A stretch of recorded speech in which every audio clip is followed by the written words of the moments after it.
Hello instructors and learners. ఈరోజు ప్రజలు స్వీయ అవగాహనను పెంపొందించుకోవడానికి మరియు వారి జీవితంలో మార్పులు చేసుకోవడానికి వ్యక్తుల మధ్య సంబంధాన్ని ఉపయోగించుకునే వృత్తిపరమైన కార్యకలాపాలైన కౌన్సిలింగ్ మరియు మెంటరింగ్ యొక్క మనోహరమైన ప్రపంచాన్ని మనము అన్వేషిస్తున్నాము. ఈ సెషన్ ముగింపులో మీరు చేయగలరు: గ్రీవెన్సెస్ ని నిర్వచించండి, గ్రీవెన్స్ రకాలు, కౌన్సిలింగ్ నైపుణ్యాలు, 3 కోర్ కౌన్సిలింగ్ స్కిల్స్. కౌన్సిలింగ్ కోసం వ్యక్తిగత నైపుణ్యాలు అవసరం. కౌన్సిలింగ్ నైపుణ్యాలను ఎలా మెరుగుపరచాలి? గ్రీవెన్సెస్ మనోవేదనలు, ఫిర్యాదు లేదా ప్రతిఘటన కోసం కారణాన్ని భరించాలని భావించిన అసంతృప్తికరమైన పరిస్థితి వంటి బాధకు కారణం. ఫిర్యాదు అనేది విద్యార్థి సంఘంలోని సభ్యుని స్థితి, హక్కులు లేదా అధికారాలను ప్రతికూలంగా ప్రభావితం చేసే విద్యార్థి. అధ్యాపక సభ్యుడు, నిర్వాహకుడు లేదా సిబ్బంది ఏదైనా అనాధికారిక లేదా అన్యాయమైన చర్య లేదా నిర్ణయం నుండి ఉత్పన్నమయ్యే ఫిర్యాదు. ఫిర్యాదుల రకాలు: వ్యక్తిగత ఫిర్యాదు, గ్రూప్ ఫిర్యాదు, పాలసీ లేదా యూనియన్ గ్రీవెన్స్. కౌన్సిలింగ్ నైపుణ్యాలు. నిర్వచనం మరియు ఉదాహరణలు. కౌన్సిలింగ్ నైపుణ్యాలు అంటే ఏంటి? కౌన్సిలింగ్ నైపుణ్యాలు అనేది వారి క్లయింట్స్ ను బాగా అర్థం చేసుకోవడానికి మరియు వినడానికి కౌన్సిలర్ ఉపయోగించే వ్యక్తుల మధ్య మరియు టెక్నాలజీ లక్షణాలు. ఈ నైపుణ్యాలను ఉపయోగించే ఒక కౌన్సిలర్ ఒక క్లయింట్ సంతోషకరమైన జీవితాన్ని గడపకుండా అడ్డుకునే అడ్డంకులను అధిగమించడంలో సహాయం చేస్తారు. ఈ నైపుణ్యాలు మీకు సంబంధాన్ని ఏర్పరచుకోవడానికి, నమ్మకాన్ని ఏర్పరచుకోవడానికి మరియు మీ క్లయింట్స్ విన్నట్లు మరియు అర్థం చేసుకున్నట్లు నిర్ధారించుకోవడంలో మీకు సహాయపడుతుంది. కోర్ కౌన్సిలింగ్ నైపుణ్యాలు ఏమిటి? కౌన్సిలర్స్ అనేక రకాల నైపుణ్యాలను ఉపయోగించాలి, కానీ వారు కలిగి ఉండవలసిన 3 ప్రధాన నైపుణ్యాలు ఇక్కడ ఉన్నాయి. 1. వినడం. కౌన్సిలర్ కలిగి ఉండవలసిన ముఖ్యమైన నైపుణ్యాలలో ఇది ఒకటి. వినడం అనేది శ్రవణ దృష్టికి సంబంధించినది మాత్రమే కాదు, ఎందుకంటే మీ క్లయింట్ ఏమి మాట్లాడుతున్నారో అది గమనించి ఉంటుంది. వినడంలో 2 ప్రధాన భాగాలు. Verbal listening. ఇది మీరు మీ క్లయింట్ యొక్క ఆందోళనలను లేదా సమస్యలను వింటున్నారని వినిపించే ప్రదర్శన. నాకు అర్థమైంది, కొనసాగించండి, నేను చూస్తున్నాను, నేను అంగీకరిస్తున్నాను వంటి మౌఖిక సూచనలు లేదా ధృవీకరణలను ఉపయోగించడం, లేదా మీ క్లయింట్ చెప్పిన ముఖ్యమైన పాయింట్స్ ను పునరావృతం చేయడం క్లయింట్ను సౌకర్యవంతంగా మరియు చూపించడానికి గొప్ప మార్గం. మీరు వాటిని వింటున్నారు. చురుగ్గా వినడం. మీరు క్లయింట్ ఏమి మాట్లాడుతున్నారో దానిపై పూర్తిగా దృష్టి కేంద్రీకరించడం, వారి సందేశాన్ని అర్థం చేసుకోవడం, సమాచారాన్ని గ్రహించడం మరియు ఆలోచనాత్మకంగా ప్రతిస్పందించడం. Active listening. స్వీయ అవగాహన. కౌన్సిలర్ వారి బాడీ లాంగ్వేజ్, హావభావాలు మరియు ముఖ కవలికలు వారి వ్యక్తిగత సమాచారాన్ని పంచుకోవడానికి క్లయింట్ యొక్క సుముఖతను ఎలా ప్రభావితం చేస్తాయో తెలుసుకోవాలి. మీరు అనుకోకుండా విసుగు చెందే లేదా విసుగు చెందే సంకేతాలను ప్రదర్శించకుండా చూసుకోవడానికి ఈ పద్ధతులపై దృష్టి పెట్టండి. కంటి పరిచయం. క్లయింట్తో కంటి సంబంధాన్ని నిర్వహించడం. ఐ కాంటాక్ట్ వలన మీరు వారి మాటలు వింటున్నారని మరియు వారు మీ అవిభక్త శ్రద్ధను కలిగి ఉన్నారని చూపుతుంది. సంజ్ఞలు మరియు బాడీ లాంగ్వేజ్. మీరు స్పీకర్తో వృత్తిపరమైన సంబంధాన్ని ఏర్పరచుకోవాలనుకుంటున్నారా అనే దాని గురించి మీ బాడీ లాంగ్వేజ్ మరియు హావభావాలు చాలా మాట్లాడతాయి. నిశ్చలంగా మారడం మరియు చేతులు జోడించి కూర్చోవడం ఆసక్తి లేని ముద్రను ఇస్తుంది. కాబట్టి సమర్థవంతమైన కౌన్సిలర్ గా మారడానికి మీ బాడీ లాంగ్వేజ్ మరియు హావభావాలపై పనిచేయడం చాలా కీలకం. ముఖ కవలికలు. మీ ముఖ కవలికలు మీ క్లయింట్ కోసం వెచ్చని, స్నేహపూర్వక మరియు సహాయక వాతావరణాన్ని సృష్టించడంలో మీకు సహాయపడతాయి. కాబట్టి కోపంగా ఉన్న ముఖంతో కూర్చోవడం మానుకోండి మరియు నమ్మకమైన సంబంధాలను ఏర్పరచుకోవడానికి వెచ్చని చిరునవ్వుతో ఉండండి. కమ్యూనికేషన్. కొన్నిసార్లు మీరు చెప్పేది కాదు, కానీ మీరు చెప్పేది మీ క్లయింట్ యొక్క సౌకర్య స్థాయిని ప్రభావితం చేస్తుంది.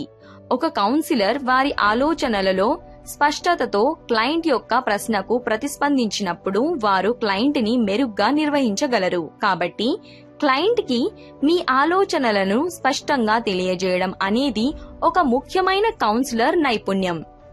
కౌన్సిలింగ్ కోసం అవసరమైన కొన్ని నైపుణ్యాలు ఏమిటి? మీరు మంచి కౌన్సిలర్ గా మారడంలో సహాయపడే కొన్ని ఇతర నైపుణ్యాలు. ప్రశ్నించడం. మీ క్లయింట్ ను అర్థం చేసుకోవడానికి మీరు సంబంధిత ప్రశ్నలను అడగాలి. క్లయింట్ ఏం చెప్తున్నారో అర్థం చేసుకోవడానికి కౌన్సిలర్ ఓపెన్ ఎండ్ మరియు క్లోజ్ ఎండ్ ప్రశ్నలను ఉపయోగించాలి. సాధారణంగా ఓపెన్ ఎండ్ ప్రశ్నలు సంక్లిష్టమైన మరియు వివరణాత్మక సమాచారాన్ని సేకరించడంలో మీకు సహాయపడతాయి. అయితే క్లోజ్ ఎండ్ ప్రశ్నలు నిర్దిష్ట సమాధానాలను పొందడంలో మీకు సహాయపడతాయి. పరిశీలన. క్లయింట్ యొక్క అశాబ్దిక ప్రవర్తనను గమనించగలగడం మీరు వాటిని బాగా అర్థం చేసుకోవడంలో సహాయపడుతుంది. ఉదాహరణకు, క్లయింట్ సమాధానం చెప్పడానికి అసౌకర్యంగా భావించే ప్రశ్నలను అడగడం ద్వారా వారు దూరంగా చూసే అవకాశం ఉంది. వారి కళ్ళు మరియు తలను తగ్గించండి. అటువంటి ప్రవర్తనలను జాగ్రత్తగా గమనిస్తే కౌన్సిలర్ కు క్లయింట్ యొక్క మానసిక స్థితి అర్థం చేసుకోవచ్చు. నోట్స్ తీసుకునే సామర్థ్యం. వ్యవస్థీకృత పద్ధతిలో నోట్స్ తీసుకోగల సామర్థ్యం కౌన్సిలింగ్ సెషన్లో ముఖ్యమైన పాయింట్స్ ను రికార్డ్ చేయడంలో మీకు సహాయపడుతుంది. క్లయింట్ యొక్క పరిస్థితి లేదా సమస్య యొక్క లోతైన విశ్లేషణల కోసం మీరు ఎల్లప్పుడూ ఈ గమనికలను సూచించవచ్చు. సహనం. క్లయింట్ తో పనిచేస్తున్నప్పుడు కౌన్సిలింగ్ అత్యంత కావలసిన నైపుణ్యాలలో సహనం ఒకటి. ఫలితాలు కనిపించడానికి చాలా రోజులు లేదా నెలలు పట్టవచ్చు. కాబట్టి కౌన్సిలర్ పాత్ర కోసం నియమించేటప్పుడు యజమానులు సహనాన్ని ప్రదర్శించే అభ్యర్థులను ఇష్టపడతారు. ఎంపథీ. క్లయింట్ యొక్క సమస్యను వారి దృక్కోణం నుండి అర్థం చేసుకోవడం ఒక ముఖ్యమైన నైపుణ్యం.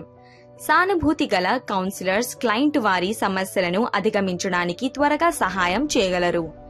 Respect for confidentiality. గోప్యతకు గౌరవం. గోప్యత పట్ల గౌరవం అనేది సమర్థవంతమైన కౌన్సిలర్ యొక్క ముఖ్యమైన లక్షణం. ఎందుకంటే వారు తమ క్లయింట్ యొక్క వ్యక్తిగత సమాచారాన్ని క్లయింట్ అనుమతి లేకుండా ఎవరితోనూ పంచుకోకూడదు. వివరణ. క్లయింట్ చెబుతున్న దానికి మించి వివరణలు చేయగల సామర్థ్యం కౌన్సిలర్ కు క్లయింట్ ఎదుర్కొంటున్న సమస్యలను అర్థం చేసుకోవడంలో సహాయపడుతుంది. అలాగే వివరణ ద్వారా మీరు క్లయింట్ ని వారి అనుభవాన్ని మరింత సానుకూలంగా గ్రహించేలా ప్రోత్సహించవచ్చు. విశ్వసనీయత.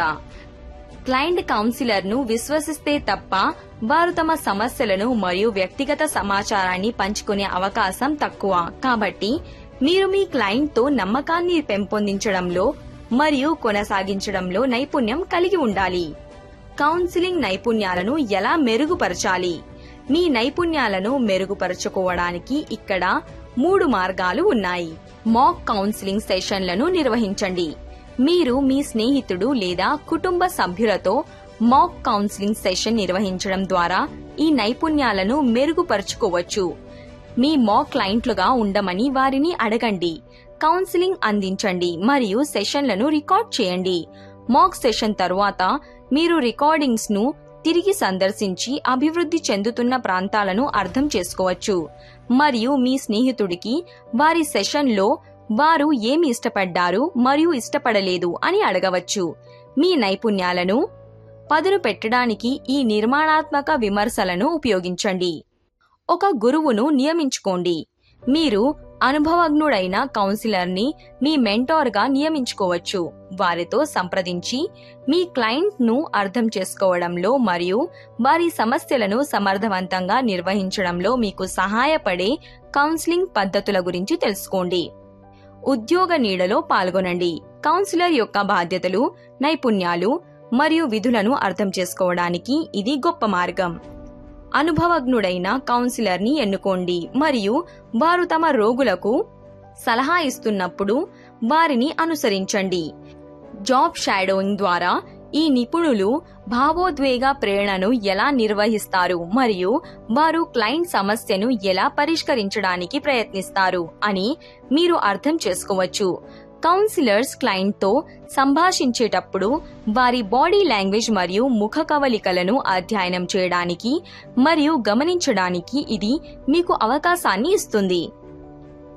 ఈ అంశాలలో ఫిర్యాదులు మరియు దాని రకాలు, కౌన్సిలింగ్ నైపుణ్యాలు, 3 కోర్ కౌన్సిలింగ్ నైపుణ్యాలు, కౌన్సిలింగ్స్ కు అవసరమైన వ్యక్తిగత నైపుణ్యాలు, కౌన్సిలింగ్ నైపుణ్యాలను ఎలా మెరుగుపరచాలి.